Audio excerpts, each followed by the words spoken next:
Bom dia, Deus. Hoje é sexta-feira, Pai. E antes de tudo, obrigado por me permitir abrir os olhos. Só de estar vivo já tenho um motivo para agradecer.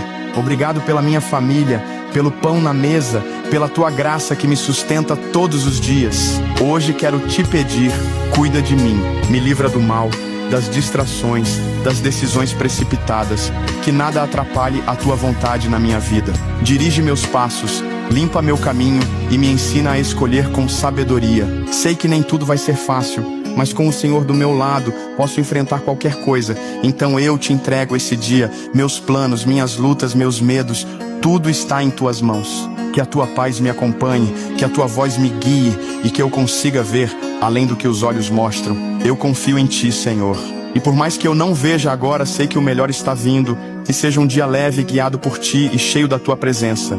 Que o dia de hoje seja um dia abençoado com a tua presença. Em nome de Jesus. Amém.